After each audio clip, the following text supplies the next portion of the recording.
안녕하세요. 고기찬입니다. 우선 김규태 회장님 그리고 우리 강석호 협의회 회장님 이 모임을 준비하시느라고 아주 고생이 많으셨고요. 제가 오늘 모임을 위하여 우리 강남구 협의회 전체 현황을 한 번 더 살펴보니까 아마도 전국 협의회 중에서 가장 상임위원이 많지 않을까 싶어요. 그래서 제가 오늘 방명록에 평화통일의 선봉 강남구 이렇게 제가 적었습니다. 여러분 이렇게 새벽 일찍 모여서 이렇게 포럼을 개최하고 또 이렇게 제가 이야기를 들으니까 제가 쓴 코리아 생존 전략이라는 책을 또 많이 구입하셔서 벌써 읽고 오셨다는 이야기를 들었습니다. 오늘 제가 여러분께 할 강의의 핵심 내용은 그 책에 있는 내용이고요. 그리고 그 이후로 지난 4년간 변화된 상황을 담아서 전체적으로 이 엄청난 격변의 시기에 우리나라가, 대한민국이, 나아가서는 코리아가 어떻게 평화하고 번영할 것인가라는 주제로 여러분께 말씀을 드리려고 합니다. 전체적으로 저한테 주어진 시간이 1시간 정도 주어져 있는데요. 한 30-40분 정도 제가 강의를 하고 여러분과 20-30분 정도 질문하고 답하는 그런 시간을 가지려고 합니다. 그래서 여러분들께서 저희 강의를 들으시면서 다른 한편으로는 평소에 여러분들이 생각하신 궁금한 점들을 미리 질문으로 좀 준비를 하시면은 나중에 질문 응답하는 시간에 도움이 될 듯 합니다. 아까 제가 인사를 하는 중에 전임 회장이셨던 강태선 회장님께서 이런 말씀을 하셨어요. 통일을 위해서 아주 많이 노력을 하셨고 판문점에도 여러 차례 가서 이 통일을 위해서 노력을 했는데 뭔가 잘 안 되는 것 같다고 이렇게 이야기를 하셨습니다. 저는 지금부터 40년 전인 대학교 1학년 때 1982년에 통일을 위해서 한평생을 살아야 되겠다. 통일을 위해서 목숨을 걸어야 되겠다 이런 생각을 했어요. 그로부터 40년이 지났습니다. 제가 아까 사회자님께서 저의 이력에 대해서 설명을 하셨는데요. 사실은 40년 동안 한편으로는 통일을 위해서 연구도 하고 통일을 위해서 직접적으로 이렇게 정책을 펴기도 하고 또 통일을 위해서도 기도도 많이 하고 여러 가지 시민활동도 많이 했어요. 그런데 아직까지도 여러분이 느끼는 것처럼 통일이 만만치 않은 것 같습니다. 나아가서는 통일 이전에 이루어져야 될 이 평화도 쉽지 않은 일 같아요. 오늘 우리가 이 짧은 시간 동안에 어떻게 평화와 통일, 나아가서 번영의 길을 갈 것인가를 함께 고민하는 그런 시간이 되었으면 좋겠습니다. 저는 오늘 여러분께 아까 말씀드린 대로 하면은 크게 제가 썼던 그 책을 중심으로인데요. 거기에다가 덧붙여서 이야기를 하려고 합니다. 여러분은 아시다시피 오늘날 가장 중요한 세계적인 이슈는 미국과 중국이 두 개의 이 세계로 나눠지고 있다는 것이죠.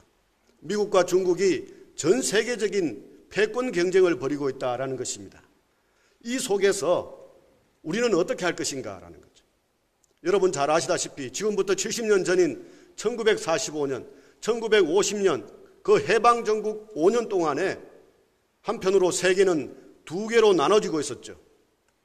미국 중심의 세계, 미국 중심의 자유세계와 소련 중심의 공산세계로 나눠지고 있었어요. 그 속에서 우리나라는 두 개의 나라로 분단이 되었고 결국은 3차 세계대전에 준하는 거대한 전쟁이 벌어졌어요. 그와 같은 새롭게 두 개의 세계로 나눠지고 있는 현재의 상황에서 우리는 어떻게 할 것인가?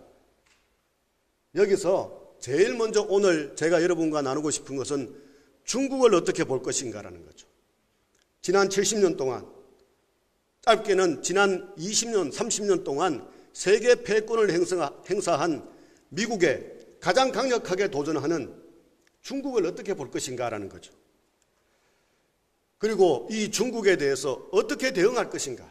이것이 온 세계에 있는, 전 세계에 있는 모든 국제 정치학자들이 그리고 국제 경제학자들이 그리고 수많은 집행자들이, 정책가들이 고민하고 있는 주제예요. 우리나라만 고민하고 있잖아요. 모든 세계 사람들이 다 고민하고 있어요. 중국을 어떻게 보고 중국에 어떻게 대응할 것인가라는 거죠. 여러분, 중국이라는 나라는 아주 세계에서 가장 큰 나라예요. 우리나라 대한민국의 영토로 보면 대한민국 영토의 100배가 되는 나라예요. 대한민국 인구의 30배가 되고요. 실질적인 이 국민소득이라고 할 수 있는 PPP를 기준으로 보면은 대한민국 경제력의 15배가 되는 나라예요. 이 중국을 어떻게 보고 어떻게 할 것인가라는 거죠. 그리고 중국은 지난 5,000년의 역사를 보면은 계속적으로 확장되어 오는 경향이 있었어요. 원래 중국이라는 그 최초의 지명은 오늘날로 치면은 낙양이라든가 정조우라든가 저 시안 근처에 있는 조그마한 땅이었어요. 그 땅이 점점 5,000년에 걸쳐서 커져오면서 오늘날 같은 저 거대한 땅덩어리가 되었어요. 그런데 저는 이렇게 생각을 해요. 아직까지도 중국의 성장은 멈추지 않았다, 이렇게 저는 생각을 해요. 중국은 점점 커져요. 이 중국을 어떻게 할 것인가? 이 중국이 지난 역사에서 결정적으로 어려운 시기를 겪었죠. 19세기에 들어오면서 중국은 쇠퇴하기 시작했고요. 결국은 서구 열강에 의해서 온 나라가 준식민지가 되는 그런 상태를 겪었죠. 한때 옛나라 당나라 송나라 시절 때 세계에서 가장 발전된 경제국가였던 중국이 지난 30년 전, 지난 50년 전에서는 세계에서 가장 가난한 나라가 되었어요. 이 중국이 발전하기 시작했죠. 덩소평이 등장해서 개혁개방 정책을 펼치면서 발전하기 시작했어요. 그리고 나서는 2012년에 등장한 중국의 시진핑 주석은 중화민족의 위대한 부흥을 이야기해요. 중화민족의 위대한 부흥, 당나라 송나라 같은 그 전에 2000년 전에 있었던 한무제에 있었던 한나라 같은 이 중국의 위대한 부흥이 이제 비로소 시작되었고, 그 위대한 부흥, 그 위대한 꿈이 중화인민공화국이 수립되는 2049년까지는 완성하자, 이렇게 이야기를 해요. 2049년까지. 지금부터 보면은 한 30년 정도 남았죠. 이것이 이른바 말하는 중국몽, 중화민족의 위대한 부흥이라는 꿈을 실현하자는 시진핑 주석이 등장했어요. 그리고 나서는 이제 시진핑 주석은 이전과는 달라요. 본격적으로 자신의 체제를 만들어내고 본격적으로 자신의 영향력을 전 세계로 확장시키는 그런 정책을 펴고 있죠. 특별히 중국은 지난 30년 동안 세계의 경제의 중심 발전축이 되었어요. 세계의 제조업의 공장이 되었어요. 세계의 공급 체인, 스플라이 체인의 핵심이 되었어요. 이제는 여러분 여기서 많은 분들이 사업을 하고 계시겠지만 중국에서 사업하시는 분들은 그렇게 이야기해요. 오히려 제조업에 있어서는 중국이 많은 면에서 한국을 뛰어넘었다, 이렇게 이야기를 해요. 중국 스스로가 제조 2025라는 것을 만들어가지고 2025년이 되면은 일본을 따라잡고 2049년까지는 미국을 따라잡는 그런 제조 강국으로 만들어내겠다, 이렇게 하고 있어요. 이렇게 되니까 미국에서 비상이 걸렸어요.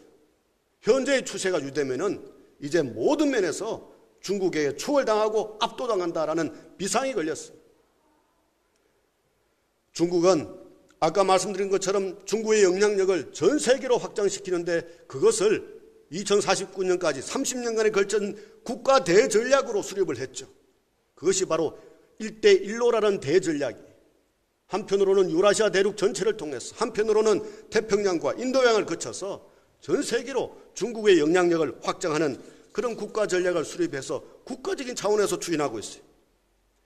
여기에 더해서 중국은 러시아, 지난 냉전 시기에 미국의 패권 도전 세력이었던 소련, 그 후속인 러시아와 긴밀한 군사적 협력을 하고 있어요. 준동맹 관계라고 할 수 있을 정도로 긴밀한 군사협력을 하고 그 결과가 우리 동해상에 독도 영공에 중국과 러시아의 이 전폭기들이 동시에 출현하는 이런 현상으로 나타나고 있죠. 지금부터 한 25년 전에 미국의 유명한 전략가가 있었어요. 브레진스키라고. 미국의 백악관의 안보보좌관도 했죠. 이 브레진스키가 거대한 체스판이라는 책을 썼어요. 그 체스판에 보면은 그 책에 나오는 내용을 보면 이렇게 되어 있어요. 중국이 앞으로 엄청나게 발전할 것이다. 중국이 이른바 이 동아시아에서 지역적으로 강국이 되면은 이 걸음에서 나오는 걸 보면은 저렇게 조그만한 점선의 형태로 이렇게 한반도를 지나가는, 한반도의 이 38선을 지나가는 이 선이 중국의 지역적인 강국으로서 영향을 미치는 선이다라고 이야기해요. 중국이 이것을 뛰어넘어서 세계적인 강국이 되면은 중국이 미칠 수 있는 영향력의 범위가 여기서 보면은 제일 큰 범위에서 나오는 점선의 형태로 영향이 미친다라는 거죠. 그 범위 안에는 오늘날 저 서쪽으로는 카자흐스탄, 우즈베키스탄, 키르기스탄이 포함되어 있고요. 그리고 파키스탄이 포함되어 있고, 남쪽으로는 동남아시아가 포함되어 있고, 동쪽으로는 한반도가 전체가 포함되어 있어요. 이렇게 중국의 영향력이 확대될 것이다, 이렇게 이야기를 해요. 이것이 25년 전에 브레진스키가 했던 이야기예요. 그렇게 세계적인 강국이 되기 전에 미국을 중심으로 하는 이른바 해양 세력들은 여기에 대해서 저항을 할 것이다. 전선을 만들어낼 것이다. 그래서 저 굵은 실선으로 보이는 부분, 한반도의 38 휴전선을 지나고 대만 해협을 지나고 한편은 베트남 북부를 지나는 이 선을 중심으로 중국이 미국과 일본의 반중 연대가 강력하게 형성될 것이다. 여기서 이른바 패권 투쟁이 벌어질 것이다 라는 것을 25년 전에 브레진스키가 이야기를 했어요. 그것이 지금 오늘날 현실화되고 있죠. 중국이 아까 말씀드린 것처럼 덩수평 이후로 거대하게 성장하기 시작했죠. 1990년에 냉전이 종식되었어요. 소련 공산주의 체제가 해체가 되었죠. 그래서 이제는 역사는 끝났다는 사람도 있었고, 이제는 자유세계가 전 세계를 뒤엎을 거라고 이야기하는 사람이 있었죠. 그러나 그 이후로 소련은 망했지만 중국은 엄청나게 성장을 했어요. 이 중국에 대해서 당시 부시 행정부에서, 클린턴 행정부에서는 중국을 한편으로는 개입해가지고, 인게이지먼트 해가지고 자유세계를 인라지먼트, 확장시켜야 된다고 생각을 했어요. 계속적으로 중국에 개입을 하면은 경제적으로든 정치적으로, 사회 문화적으로 개입하면 결국은 중국이 변화가 일어날 것이다 라는 것이 바로 아버지 부시 정부의 정책이었고, 클린턴의 정책이었고, 그리고 나서는 아들 부시의 정책이었어요. 그런데 이 중국이 거기에 머무르지 않았어요. 변화가 일어나지 않았어요. 처음에는 변화가 일어난 것 같다가도 다시 시진핑이 등장하면서부터는 다시 원래의 모습으로, 원래 중국의 모습으로 돌아가기 시작했어요.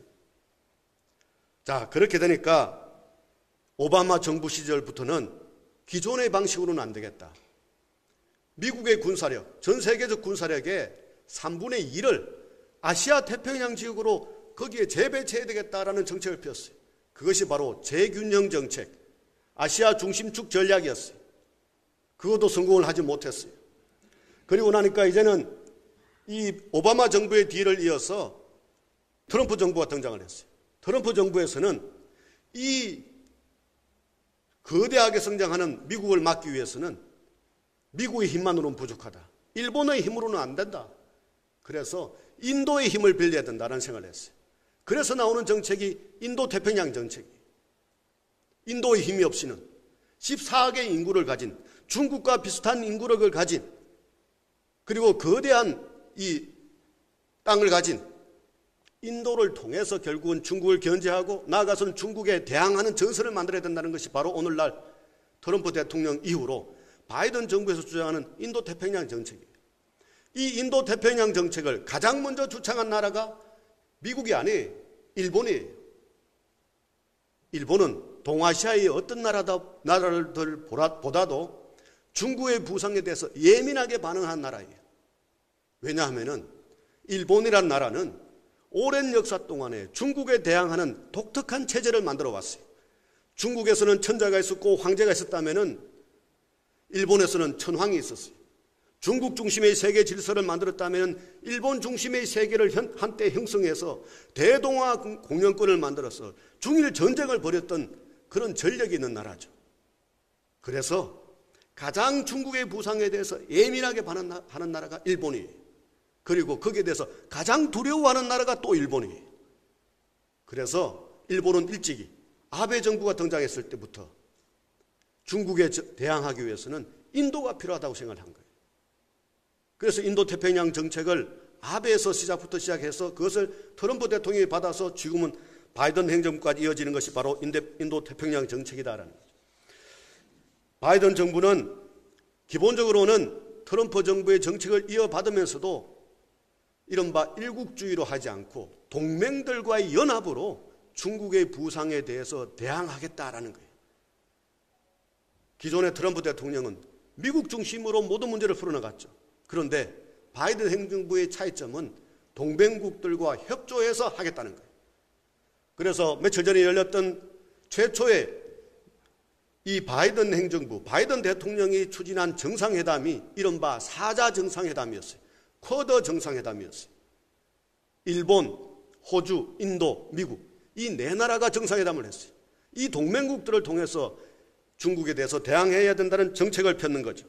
그리고 한편으로는 이 떨어지고 있는 기술 패권력을 더욱더 강화시켜야 되겠다라고 하는 것이 바이든의 세계 전략이에요. 이 바이든 행정부의 중국 정책은 블링컨이라는 국무장관이 그렇게 이야기를 했죠. 트럼프 대통령이 많은 데서 잘못했지만 하나 잘했는 게 있다는 거예요. 중국에 대한 강경한 접근을 택한 것은 옳았다 이렇게 이야기를 했어요. 이제 미국은 전체적으로 중국에 대해서 옛날처럼 그렇게 대하지 않아요. 중국에 대해서 강력하게 대항하는 정책을 펴고 있어요. 여기에 아까 말씀드린 것처럼 일본 내이란 동맹, 호주라는 동맹 국가만이 아니고 인도까지도 포함시키려고 한다는 거죠. 인도가 포함돼야만 비로소 미국과 일본의 인도태평양 전략이 완성된다고 생각을 하고 있어요. 나아가서는 미국, 일본, 호주, 인도만으로는 부족하다고 생각해요. 여기에 한국도 포함돼야 되고 아세안 국가들, 동남아 국가들도 포함돼야 되고 뉴질랜드도 포함돼야 되고 나아가서는 영국, 프랑스, EU 국가들도 포함돼야 된다고 생각해요. 이것이 오늘날 바이든 행정부가 추진하는 중국에 대한 정책이죠. 그저께 어제 뉴스를 보면은 문재인 대통령께서 코로나 백신 주사를 맞는다고 이야기를 하셨어요. 그 이유가 뭐냐면은 6월 달쯤에 있을 영국에서 개최될 이른바 G7 정상회의에 참석하기 위해서라고 이야기를 했어요. G7이라고 하면은 세계에서 가장 잘 사는 나라 7개 나라의 모임이에요. 그 7개의 나라의 모임에 작년에 트럼프 대통령이 했던 말이 뭐냐 하면은 미국에서 작년에 개최되려고 했는데 이 코로나 때문에 못했죠. 이제는 원래는 영국에서 개최하게 됐어요. 여기에 3개 나라를 더 초청을 해요. 그 3 나라가 어디냐면은 한국, 호주, 인도예요. 이렇게 해서 10개 나라가 앞으로는 G7에다가 3개를 더해서 G10으로 만들겠다는 거예요. 그 G10은 단순하게 경제만 잘 사는 나라가 아니고 디마크라시 10이라고 해서 민주주의 국가 10개 나라, 선도적인 민주주의 국가 10개 나라의 모임을 만들겠다는 거예요. 그것을 최초로 대면으로 하는 행사를 영국에서 런던에서 개최하는데 거기에 문재인 대통령이 참석하시기 위해서 이 바이러스 백신 이걸 맞으신다고 어제 뉴스에 나왔죠. 아까 말씀드린 것처럼 전체적인 오늘날 미국의 대중국 정책은 다양한 형태로 중국에 대해서 대항하는 전선을 만드는데 그 중에 하나는 인도태평양 전략이고 하나는 쿼드라고 하는 이 4나라의 정상회담이고 또 하나는 D10이라고 하는 G7 플러스 3 이런 정책을 펴고 있다라는 거죠. 자, 아까 제가 말씀드린 것처럼 이렇게 하는 대중국 정책의 핵심적인 4나라가 바로 미국, 인도, 호주, 일본 이 4나라다라는 거죠. 자, 이렇게 해서 이 4나라를 중심으로 중국에 대한 정책을 펴는데 이 바이든 정부는 단순하게 이런 안보적인 또는 정치적인 문제만이 아니고 경제적으로도 중국과의 관계를 서서히 단절해 나가겠다라는 정책을 펴고 있어요. 여러분 잘 아시다시피 작년에 트럼프 대통령이 하웨이라는 중국에 아주 급부상하는 이 기업을 5G라는 그 5G의 공급망에서 배제시키는 그리고 이 하웨이에 대해서 여러 가지 반도체라든가 기술을 제공하는 것을 금지시키는 이런 구체적인 조치를 취했죠. 이런 것처럼 이제 미국은 미국 주도의 지속 가능한 글로벌 공급망을 형성하겠다라는 거예요. 지금은 아까 말씀드린 것처럼 중국을 빼고 나면은 작동하지가 않아요. 근데 이제는 서서히 세계적인 공급망 속에서 중국을 빼내겠다는 거예요. 그것을 영어로는 디커플링이라고 해요. 디커플링. 커플이 부부가 되는 거잖아요. 디커플링은 이혼하겠다는 거예요. 떼내겠다는 거예요. 그것을 경제번영 네트워크라고 하는 EPN이라는 그런 새로운 네트워크를 만들어내겠다는 것이죠. 그리고 클린 네트워크라고 해서 중국이 수많은 보안의 문제를 만들어내기 때문에 하웨이 이런 것뿐만 아니고 이 중국이 이 인터넷상으로 들어오는 그런 망에서도 제외시키겠다는 거예요. 그래서 그것을 클린 네트워크라고 그래요. 사이버 차원에서. 여러분 중국에 가신 분들은 잘 아실 거예요. 베이징이라든가 상하이 가면은 이 베이징이나 상하이에서는 내부가 작동이 되지 않아요. 우리가 잘 쓰는 구글이 나오지가 않아요. 카톡도 안 돼요. 중국은 자체의 나라 안에서 이른바 세계적인 그런 네트워크들을 배제시키고 있거든요. 그런 것처럼 미국은 세계적인 네트워크 안에서 중국이 배제되도록 하겠다는, 자기들도 배제하고 있는 이런 상태이기 때문에 이것이 바로 클린 네트워크이다라는 거죠. 그리고 블루닷 네트워크라고 해서 기존에 중국 중심으로 돌아가는 제조업 시스템에서 여기에서 대항할 수 있도록 동남아 6억 5천만의 인구를 가진 아세안 국가들, 나아가서는 14개의 인구를 가진 인도를 키우겠다는 거예요. 이번에 지난 3월 12일에 있었던, 며칠 전에 있었던 4개국의 정상회담에서 미국과 일본, 호주, 인도가 합의한 내용 중에 하나는 이거예요. 제일 먼저 인도가 생산한 백신을 동남아 국가 6억 4천만에게 제공하겠다는 거예요. 왜냐하면은 이것을 인도에서 만든 백신을 제공하지 않으면은 그 동남아 국가들에게 중국 백신을 제공하려고 하기 때문에 그것을 막기 위해서 인도 백신을 제공하겠다는 거예요. 마찬가지로 중국의 공급망 속에서 들어가지 않도록 인도와 동남아시아를 대대적으로 키우겠다는 것이 바로 블루닷 네트워크라는 그런 계획이라는 거죠. 자, 이렇게 됨에도 불구하고 문제는 그거예요. 작년에 코로나 사태 같이, 그리고 트럼프 대통령이 엄청난 무역 조치를 취했지만 중국의 미국에 대한 수출은 오히려 늘어나고 있어요. 줄어들지가 않아요. 저는 그래서 이렇게 봐요. 현재의 중국과 미국, 현재의 중국과 세계 경제는 샴 쌍둥이처럼 딱 붙어 있어요. 샴 쌍둥이라고 있죠? 머리가 2개가 있고 몸이 딱 붙어 있는 쌍둥이, 샴 쌍둥이죠. 이게 딱 붙어 있어요. 옛날에 제1차 냉전이 벌어졌을 때, 미국과 소련의 냉전이 있을 때는 세계 경제가 그렇게 결합되어 있지 않았어요. 그런데 지금은 지난 40년간의 중국의 개혁 개방 이후로 수많은 기업들이 중국을 투자해가지고 이 세계 경제와 이 중국 경제가 딱 붙어 있어요. 중국 경제와 미국 경제가 딱 붙어 있어요. 여기서 어려움이 있는 거예요. 이걸 자른다고 잘라버리면 죽어요. 둘 다 죽어버려요. 어떻게 보면은 설사 디커플링 하더라도 이것을 분리시켜내더라도 아주 시간이 많이 걸릴 수밖에 없고 아주 조심할 수밖에 없는 이런 것이 오늘날의 현상이다라는 거예요. 오늘날의 세계 경제의 현상이에요. 자, 이렇게 바이든 행정부가 대중경제 정책을 펴지만 사실은 한국도 대만도 지난 몇 년 전부터 중국과의 경제적 의존도를 줄이기 위한 정책을 지속적으로 펴고 있죠. 문재인 정부에서 대표적인 대외 정책 중에 하나가 신남방 정책이에요. 저도 신남방 특위의 위원으로 있었는데요. 그때 신남방 정책이 왜 추진됐느냐? 여러분 잘 아시다시피 2017년에 사드 보복이 있었잖아요. 사드 보복이 있으니까 이제 중국의 경제를 의존해서는 큰일 나겠다.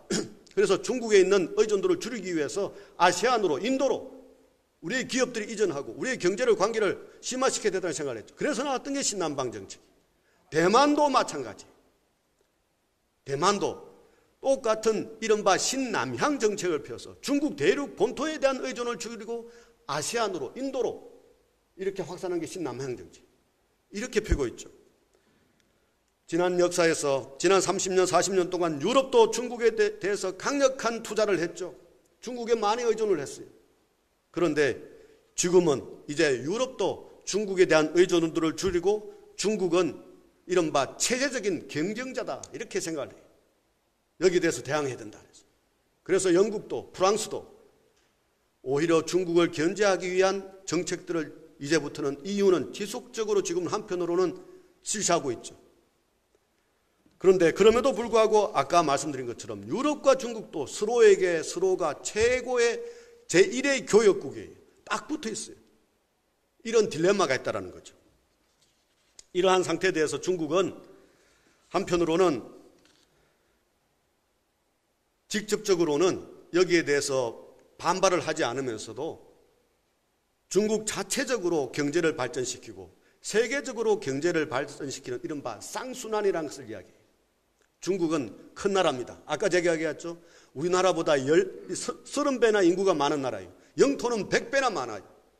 사실은 중국이라는 나라는 하나의 세계예요. 제국이자 대륙이자 하나의 세계예요. 대한민국 같은 나라가 30개가 있다고 생각해봐요. 유럽연합이 전체 국가가 한 30개쯤 되는데 그 30개를 합한 것보다도 3배나 더 큰 나라가 바로 중국이에요. 그래서 중국은 이렇게 생각해요. 설사 해외와의 무역이 줄어들더라도 15억 인구로 내부적인 경제 순환 구조를 만들어내면은 중국이 지속적으로 발전할 수 있다고 생각해요. 여기에 필요한 자원은 러시아로부터 중동으로부터 끌어들이면 된다고 생각하는 거예요. 동남아로부터. 그러면 중국 경제 계속 발전한다는 거예요. 한편으로는 국내 경제를 발전시키고 한편으로는 해외와의 무역을 일정 정도만 발전시켜도 경제는 계속 발전한다고 생각을 해요.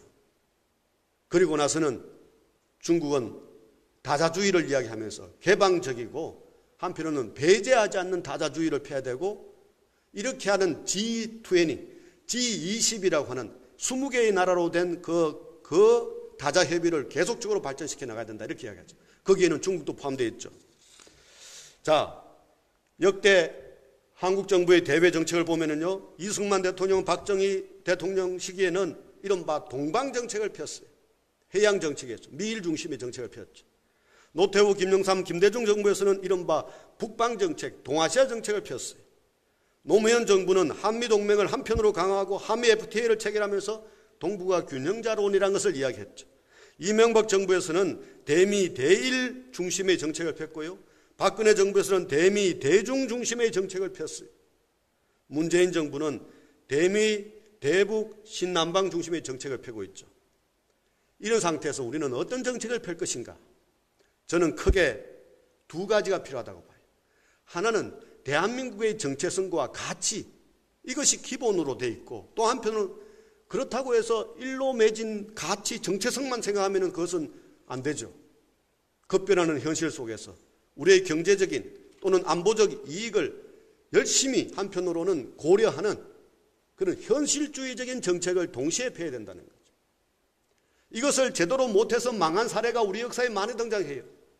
여러분 잘 아시는 것처럼 원나라와 명나라가 교체할 때 지금부터 700년 전, 600년 전에 그때 제가 생각할 때는 한편으로는 우리 조상들이 잘했는 것 같아요.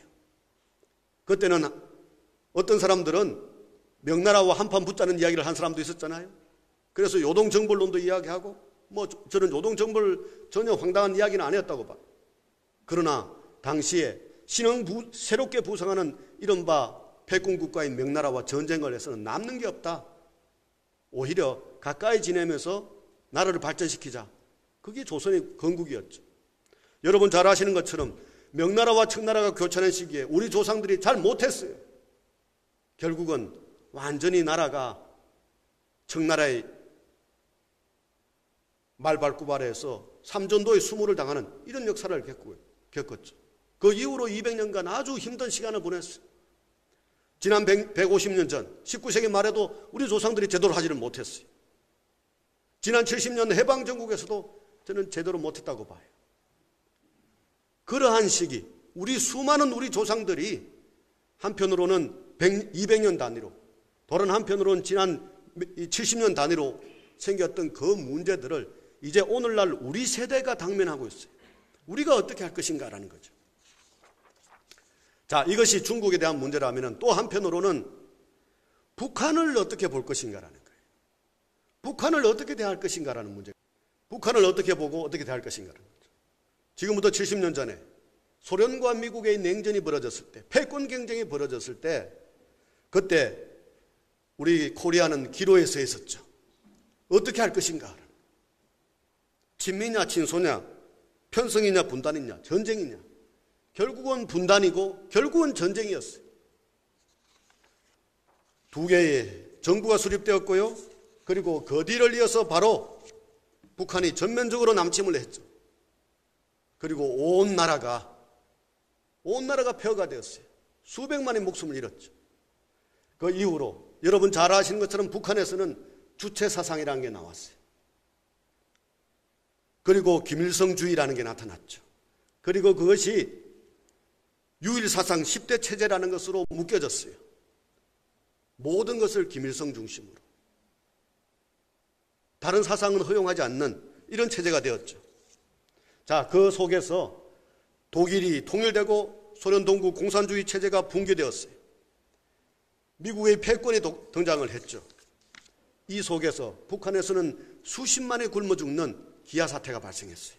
그리고 이 기아 사태 속에서 북한은 점점 고슴도치처럼 변했어요. 1950년 6.25 전쟁을 일으킬 당시 북한은 호랑이 같았어요. 아주 강력했죠. 아주 영향력이 있었어요. 순식간에 낙동강까지 내려왔잖아요. 그런데 1990년 소련 동구 공산주의 체제가 무너지고 그 이후는 이제 북한은 호랑이가 아니라 고슴도치처럼 변했어요. 이 고슴도치처럼 변한 북한이 한정된 자원을 온 군사에만 쏟는 이른바 성군 체제를 폈어요. 그것이 김정일 정권의 핵심적인 정책이었죠.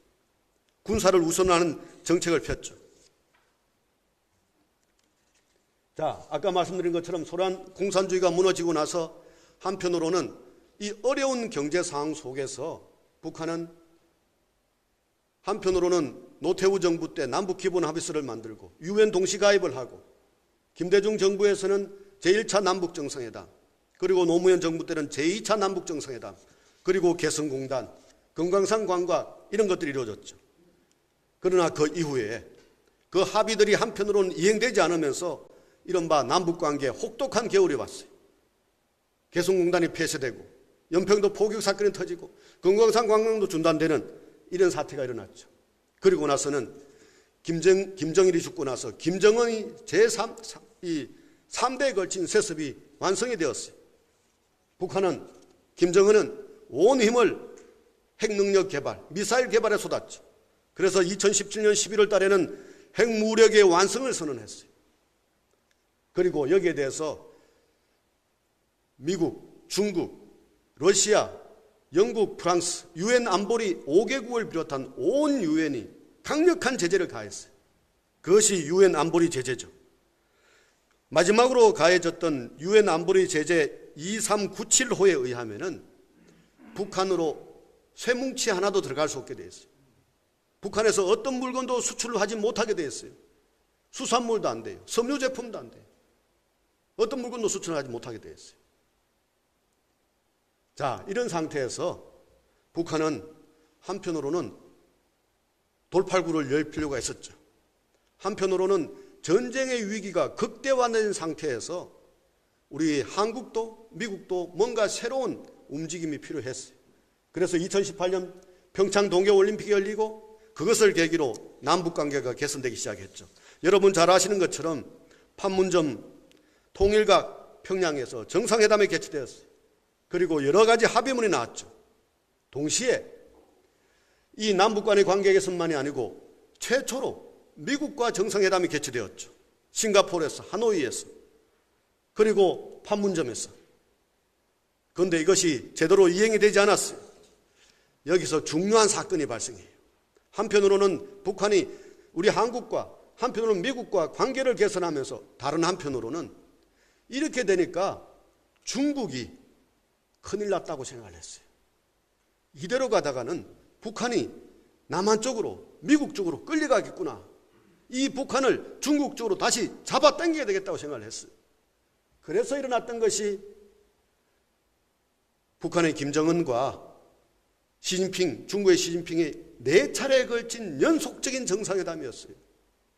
여러분 저 표를 여러분 잘 안 보시겠지만 저 보면 1차 정상회담이 2018년 3월 달에, 2차가 2018년 5월 달에, 3차가 2018년 6월 달에, 4차가 2019년 1월 달에 중국에서 개최됐어요. 그리고 중국의 시진핑 주석은 나이 30대 초반밖에 안 되는, 온 세계에서 망난이라고 막 그때 비난하던 이 김정은 위원장을 자금성으로 불러서, 북경으로 불러서 직사대접을 했어요. 엄청난 대우를 했어요. 미국 대통령을, 보통 미국 대통령이 중국을 방문했을 때 받는 정도의 외교적 환대를 김정은 위원장한테 해줬어요. 그래서 흔들리고 있던 북한, 남한 쪽으로 또는 미국 쪽으로 흔들리는 북한을 확실하게 중국으로 확 잡아당겼어요. 그 결과 일어났던 것이 시진핑이 북한을 방문한 거예요. 2019년 6월 달에. 이전에는 13년 동안 중국의 최고 지도자가 북한을 방문하지 않았어요. 시진핑이 13년 만에 처음으로 북한을 방문했어요. 이렇게 해서 중국과 북한의 관계가 엄청나게 가까워졌어요. 이 당시에 나왔던 이 둘의 발표문을 보면 이렇게 되어 있어요. 김정은 위원장은 북중 친선을 대를 이어 목숨처럼 이어나가는 것이 숭고한 의무고 북중 관계가 새로운 전성기를 맞았다, 이렇게 이야기해요. 시진핑 주석은 전통적인 북중 친선은 피로 맺어진 친선으로 유일무이하다고 그러고 북중 양국은 운명 공동체고 정세와 상관없이 발전해야 된다고 이야기해요. 엄청나게 가까워졌어요. 이제 미국과 중국이 패권 경쟁이 작년에 본격적으로 벌어질 때 한국전쟁 70주년이었어요. 이때 중국에서는 각종 매체를 통해서, 영화를 통해서 한국전쟁에 대한, 자기들로 말하면 항미전쟁, 항미원조전쟁이라고 그러죠. 거기서 미국을 중국군이 이겼다, 이렇게 이야기해요. 그 당시에 한국전쟁에서 중국군이 미국을 이긴 것처럼 지금 다가오는 미국과의 경제전쟁에서도, 패권 경쟁에서도 결국은 중국이 이길 것이다, 이렇게 하는 수많은 영화와 드라마를 만들어냈어요. 자, 이런 상태에서 올해 들어서 이제 북한은 8차 당대회를 개최했어요. 이 8차 당대회에 가장 인상적이었던 것은 그거죠. 북한의 김정은 위원장이 이렇게 이야기를 했어요. 국가 경제 발전 5개년 계획을 세웠고 추진했는데 5년 동안 목표는 거의 모든 부분에서 엄청나게 미달했다. 목표가 엄청나게 미달했다는 거죠. 그래서 그것에 대한 대책으로 세운 게 뭐냐면 사회주의 경제 건설에 총력을 집중하고 국가적인 일원화 통제 체계를 만들고, 이렇게 해서 다시 국가적인 중앙 집권 체제로, 통제 체제로 경제를 발전시켜야 된다, 이렇게 이야기해요. 남북 관계에서는 근본 문제부터 풀어야 된다고 하고, 상대방에 대한 적대 행위를 일체 중단하고 남북 선언을 성실히 이행하자, 이렇게 이야기를 했고요. 대미 정책에 대해서는 강하게 나오면 강하게, 선하게 나오면 선하게, 악하게 나오면 악하게 대응하겠다, 이렇게 이야기를 했어요. 그러면서도 아까 이야기했던 것처럼 사회주의적 이 경제체제, 이것을 인민대중제일주의로 이렇게 진행을 하고 국방력을 강화하겠다, 이렇게 이야기를 했어요. 이 8차 당대회를 더욱더 구체화시키는 이 회의가 8기 2차 당중앙위 전원회의라는 거예요.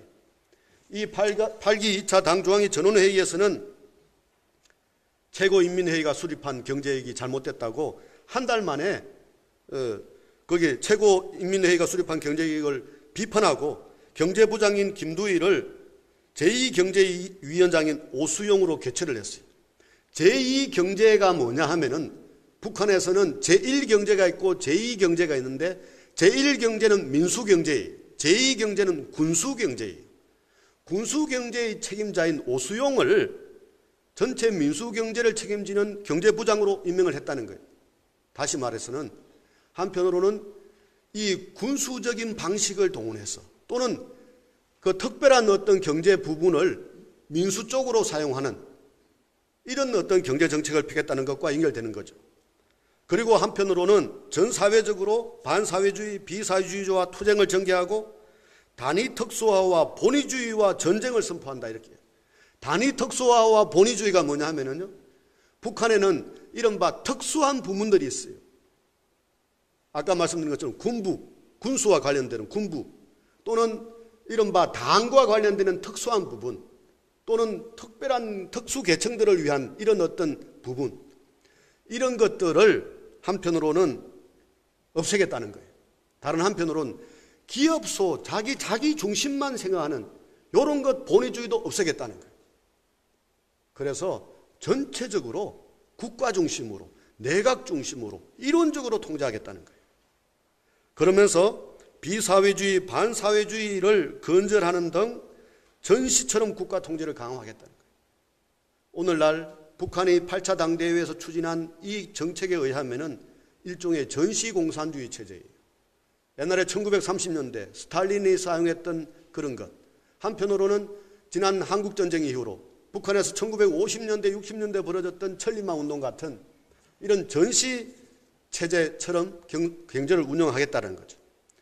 자, 이것을 이제 김덕훈 내각 총리는 내각 전원 확대 회의를 통해서 이 8차 당대에 때 수립했던 경제 목표를 무조건 관철하자고 그러고 국가의 통일적 지도 체제를 확립한다고 이야기하고요. 그리고 아까 이야기했던 것처럼 국가의 법과 인민의 이익을 침해하는 단위 특수화와 본위주의에 대해서 강도 높은 투쟁을 전개한다 이렇게 이야기해요. 그러면서도 특이한 게 하나 있어요. 이렇게 이 공산주의식으로 전시체제처럼 운영한다고 해놓고 하나 특수한 것이 이것이 있어요. 기업체들이 생산과 경영활동을 독자적, 주동적으로 진행하기 위한 경제적 조건과 법률적 환경을 보장하겠다는 거예요. 기업들이 생산과 경영활동을 독자적으로, 주동적으로 할 수 있도록 자율성과 책임성을 주겠다는 거예요. 이것을 북한에서는 사회주의 기업 책임관리제 이렇게 해요. 사회주의 기업 책임관리제. 그래서 한편으로는 전체적으로 국가가 통제하는데 기업의 생산과 경영활동에 대해서는 기업의 책임성, 자율성을 보장하겠다 이렇게 이야기를 해요.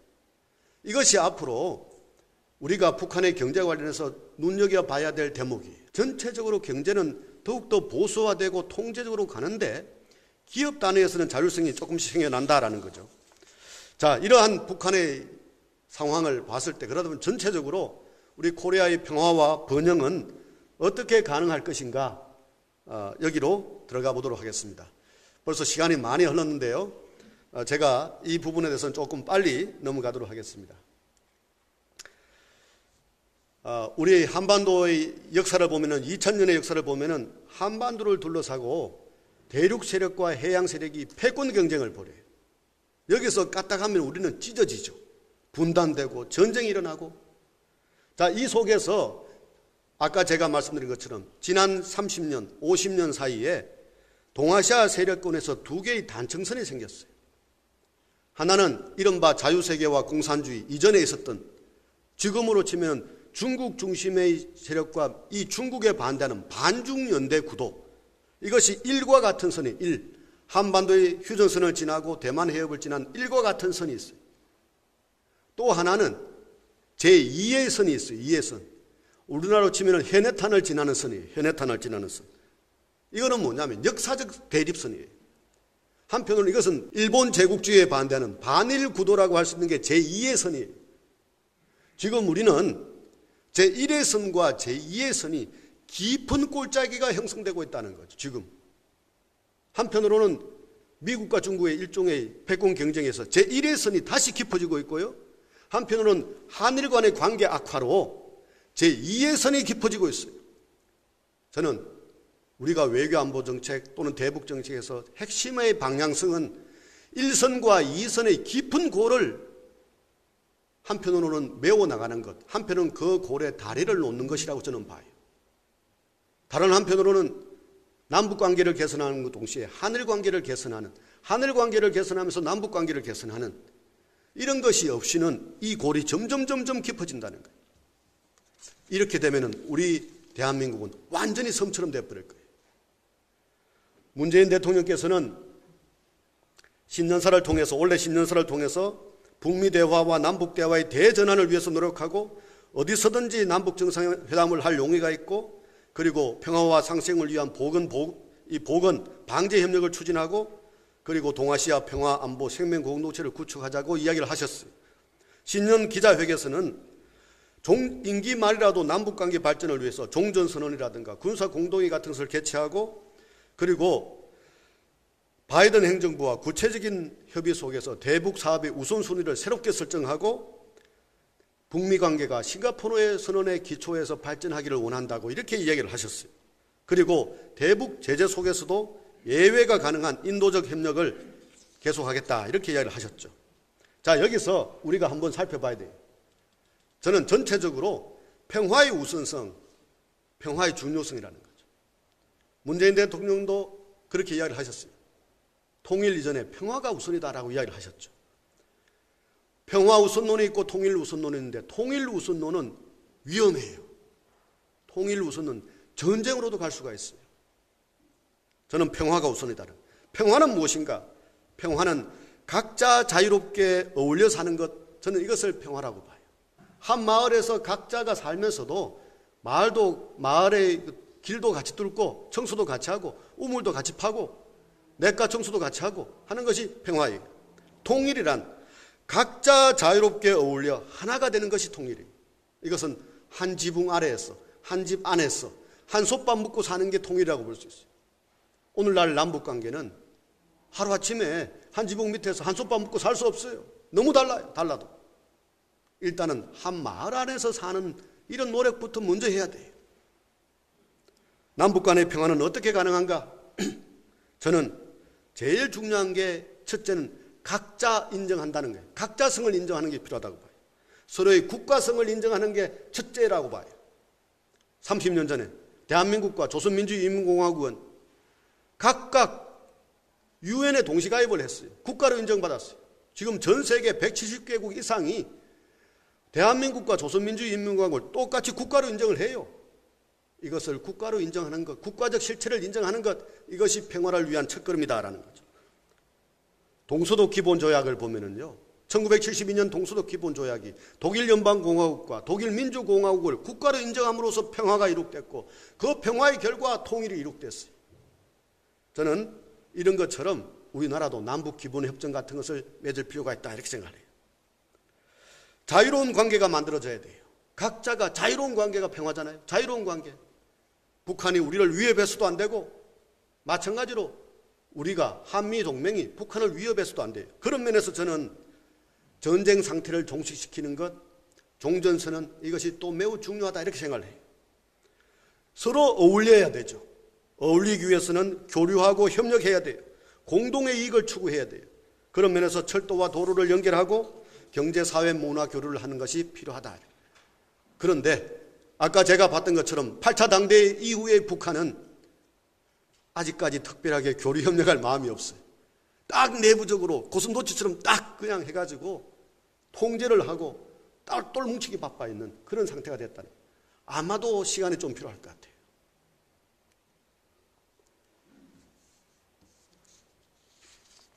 한일 관계와 남북 관계를 제가 선순환해야 된다고 이야기를 했어요. 많은 사람들이 우리나라 사람들을 보면은 치우쳐져 있어요. 어떤 사람들은 완전히 반북에 매몰되어 있고요. 어떤 사람은 반일에 매몰되어 있어요. 저는 이렇게 해서는 안 된다. 그렇게 해서는 우리의 평화와 번영이 이루어질 수가 없어요.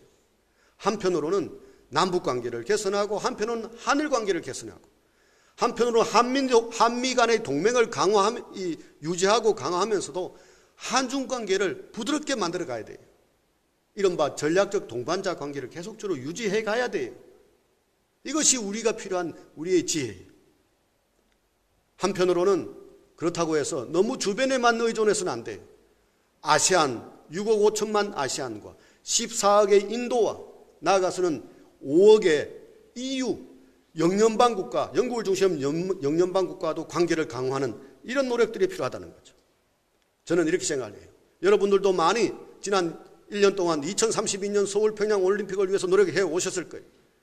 사실 지금은 호주의 브리즈번이라는 데가 유력한 대상자가 돼서 조금은 쉽지 않게 되었습니다만은 저는 2032년이 아니면 2036년도 있고 2040년도 있기 때문에 저는 그 노력은 계속 할 필요가 있다고 봐요. 그런데 그 노력을 서울 평양 공동올림픽을 위한 징검다리가 있어요. 그 징검다리가 최초로 시작된 것이 2018년 평창올림픽이었죠. 두 번째는 2020년 도쿄올림픽이에요. 그것이 2021년 올해는 아마도 개최할 거예요. 그리고 이어지는 것은 2022년 북경 동계올림픽이에요.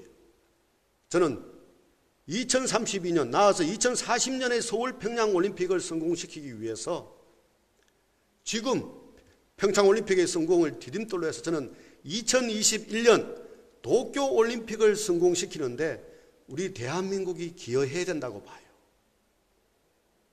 도쿄올림픽 실패하라 기도하는 게 아니고 도쿄올림픽이 성공하도록 우리가 기여를 해야 돼요. 대한민국 5천만 국민들이. 그러면 그것이 또 디딤돌이 될 거예요. 그러면 그것을 디딤돌로 2022년 내년 겨울에 있을 베이징 북경 동계올림픽이 성공하도록 만들어야 돼요. 베이징 동계올림픽이 성공하도록 하는 과정 중에서 저는 2008년 북경 여름올림픽에 14선언문에 보면은 이 남북한 청년들이 공동 응원 열차를 보내기로 합의했거든요. 부산에서 출발하고 목포에서 출발한 기차에서 청년들을 태우고 대전에서 태우고 서울에서 태워서 개성에서 태워서 평양에서 태워서 시너지를 통해서 베이징으로 가는 이것이 2007년 14합의문에 있었어요. 저는 이것을 내년에 있을 베이징 동계올림픽에 다시 한번 시도해봤으면 좋겠다 생각해요. 목포에서 부산에서 출발해서 대전을 거쳐서 서울, 개성, 평양, 신호주를 거쳐서 이른바 남북한 청년들을 태우고 베이징으로 들어가는 이것을 성공시키기 위해서라도 2021년도의 도쿄올림픽에 대한민국이 성공하도록 기여를 해야 돼요. 이것이 없으면 베이징 올림픽만 한다면 오해를 받아요. 친중으로 오해를 받아요. 그럼 이것도 자체가 힘들어져요. 저는 이것을 성공시키면서 우리는 그것을 디딤돌로 해서 아까 말씀드린 서울 평양 올림픽으로 이렇게 갈 수 있지 않을까 이렇게 생각해요. 이제 마지막으로 이렇게 봅니다. 전체적으로 우리의 평화와 번영을 위한 장기적 비전은 이런 것이에요. 기존에 우리 코리아는, 우리 한반도는 고래 싸움에 등 터지는 새우였어요. 이제는 우리가 새우가 아닙니다. 이제는 우리가 돌고래가 되어야 돼요. 옆 주위에 있는 거대한 고래 많지는 않지만 우리는 돌고래예요. 어제 뉴스에 나왔죠. 우리 대한민국이 세계 경제 9위가 됐다는 거예요. 세계 경제 9위예요. 엄청난 역사잖아요. 우리 5천년 역사로 보면 우리는 이제는 더 이상 새우가 아니고 돌고래라는 인식을 해야 돼요. 돌고래로서의 자기 정체성, 돌고래로서의 비전을 가져야 된다는 것이 첫 번째예요. 두 번째는 전쟁의 진원지였던 한반도가 지난 150년의 역사에서 이제부터는 평화의 발원지가 되어야 된다는 거예요.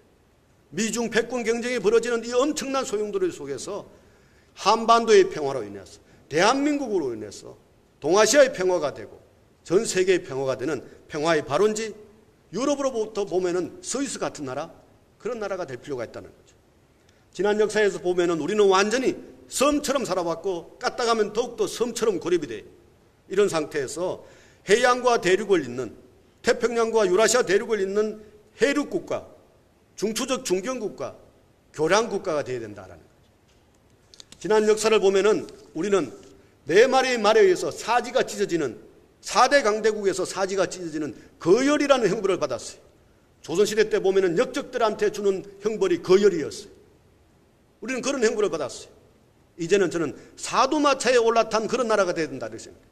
미국말, 일본말, 중국말, 러시아말에 앞에서 끌고 70억 인류가 탈 수 있는 마차를 만들어서 거기에 올라타는 기수, 그런 나라가 되어야 된다는 거예요.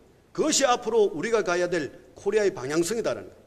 이것을 위해서는 개방성이 있어야 되고요, 공정성이 있어야 되고, 투명성이 있어야 되고, 국제법을 지키는, 그러면서 한편으로는 전 세계 온 인류 70억 인류에 나갈 방향을 제시할 수 있는 비전이 있어야 돼요. 그리고 주변 4개국 거대한 4마리의 이 고래들을 서로 조정시키고 통합시키고 융합시키는 이런 정치력, 외교력을 발휘해야 되겠죠. 저는 그 중심에 있어야 될 가치는 우리 전통적인 홍익인간 사상이라고 봐요.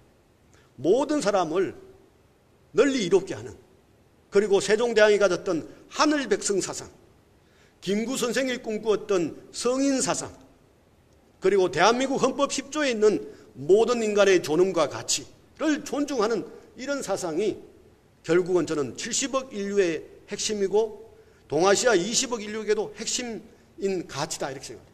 이것을 가지고 이제 우리는 앞으로 나아가야 된다는 거죠. 마지막으로 그것을 위해서는 저는 제일 중요한 것이 5천만 국민들의 민주적이고 통합된 힘이라고 생각해요. 5천만 국민의 민주적이고 통합된 힘이 일부 국민의 통합된 힘이 아니에요. 일부 국민만 독주하는 형태가 아니에요. 오늘 제가 마지막으로 민주평화통일자문회의 사무처장으로서 이제 말씀을 드리면요, 우리 민주평화통일자문회의법에 민주평화통일자문회의가 존재하는 이유를 세 가지로 딱 정리해 놨어요. 평화통일에 대해서 국내외 여론을 수렴하고 국민적 합의를 도출하고 범민족적 의지와 역량을 결집하는 것이라고 딱 적어놨어요. 저는 이것이야말로 앞으로 코리아의 평화와 번영을 위해서, 한반도의 통일을 위해서 가장 중요하다고 생각해요. 5천만 국민의 여론을 수렴해야 돼요. 5천만 국민의 합의를 도출해야 돼요. 나아가서 범민족적인 해외 동포까지, 북한까지 포함해서 범민족적인 의지와 역량을 결집해야 돼요. 이것이 저는 우리가 나아가야 할 방향이다. 이것이 평통이 나아가야 될 방향이다. 평통에 나아갈 방향과 평통의 목적과 코리아의 21세기 비전이 딱 일치해요. 저는 이 대목에서 우리가 지금 보면은 참으로 어두운 고난의 길, 가도 끝이 없는 길을 가는 것 같지만 여기에 저는 희망이 있다 이렇게 생각해요. 저는 5천만 국민의 힘을 우리가 모아낸다면은 뭔가 새로운 길이 열릴 것이다 이렇게 생각을 합니다. 거기에 우리 강남에 계시는 자문위원님들 또 백인포럼의 회원님들께서 앞장서 주시기를 부탁드립니다. 예, 감사합니다.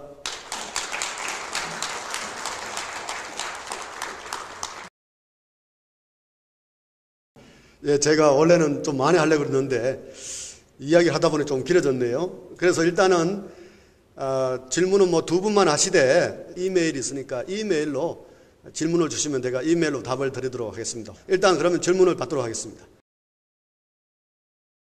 우리가 기존에 보통 그런 이야기를 해요. 안미경중이라는 말을 써요. 안보는 미국, 경제는 중국. 이 인식을 없애야 된다고 저는 봐요. 이 잘못된 말이에요. 안보를 미국에 전적으로 의존해서 안 되죠. 안보는 우리 스스로 우리 안보는 지켜야 돼요. 그것이 옛날에 박정희 대통령부터 추진해온 자주국방이었고 그것이 노무현 대통령도 강력하게 추진했고요. 그래서 엄청나게 그때부터 우리가 국방력을 강화했고 지금 문재인 대통령도 연평균 7% 이상의 국방비 정액을 통해서 엄청난 국방력을 강화하고 있잖아요. 그래서 저는 기본적으로 안보, 한미동맹이라는 것이 매우 중요하지만 안보에 대한 기본적인 책임은 저는 우리 스스로가 우리 5천만 국민이 대한민국이 져야 된다고 생각을 하고요. 경제도 마찬가지예요. 경제를 중국에 의존하면 안 돼요. 아까 제가 이야기했잖아요. 경제에 중국에 의존하는 순간 중국에 빨리 들어가 버려요. 중국에 빨리 들어가 나면은 형체가 남지 않아요. 지난 2000년의 역사를 보면요. 중국에 빨려 들어간 나라 중에 형체가 남은 나라가 없어요. 늪에 빠져가지고 못 헤어나요. 경제 중국에 의존하면 안 돼요. 경제는 중국이 필요해서 우리한테 의존하도록 만들어야죠. 중국이 우리한테 의존하도록 만들어요. 예를 들어 반도체라든가 또는 고도한 기술, 과학기술의 어떤 제품을 통해서 저는 그런 면에서 일단 그러한 인식을 한편으로 바꿔야 되고요. 이제 이런 상태에서 남북 간의 이 경제적인 문제 또는 군사적인 문제는 당분간은 저는 서서히 풀 수밖에 없다 이렇게 생각을 해요. 지금 북한의 8차 당대 이후로의 여러 가지 모습을 보면은 급변하게 변할 가능성은 많지 않다고 봐요. 이제 우리가 한편으로는 서서히 교류 협력을 준비하고 또 우리의 실력을 길러나가고 한편으로는 아까 말씀드린 것처럼 종전선언을 준비하고 하는 이런 노력들이 전체적으로 장기적으로 이 한반도의 평화와 번영에 도움이 되지 않을까 이런 생각을 하고요. 그리고 경제 부분에서는 그래서 제가 아까 이야기한 것처럼 중국 의존보다는 오히려 신남방, 아세안, 인도, 나아가서는 유럽, 아프리카 이쪽으로 앞으로 더욱더 관계를 확장해야 된다는 것이고요. 안보적인 측면에서도 한미동맹이 있고 우리 자주국방을 위한 노력은 계속하면서도 동시에 예를 들어서 러시아와의 관계를 강화하고 한편으로는 유럽과의 관계도 강화하고 하는 이런 노력들이 저는 필요하다 이렇게 생각을 합니다. 사실은 저는 이른바 6.25 전쟁, 한국 전쟁에 대해서 저는 연구를 많이 했어요. 근데 연구를 많이 하는데 일단은 북한이 전면적으로 남침해서 전쟁이 개시되었죠. 거기에 대해서 우리 대한민국 국군이 초기에 대항을 했지만 제대로 되지 않았고, 그러면서 미군이 들어오면서 유엔군의 이름으로 한국군의 전시작전통제권을 유엔군 사령관인 메가드 원수에게 이렇게 이승만 대통령이 이양을 했죠. 그리고 이른바 정전협정을 맺을 때는 중국군, 북한군, 그리고 유엔군 이렇게 정전협정을 맺었죠. 어떤 사람들은 그렇게 생각을 해요. 정전협정의 당사자가 대한민국이 아니기 때문에, 거기에 서명을 하지 않았기 때문에 대한민국이 전쟁의 주체가 아니라는 주장을 하는 사람들이 있어요, 일부가. 저는 그거 잘못된 주장이라고 생각해요.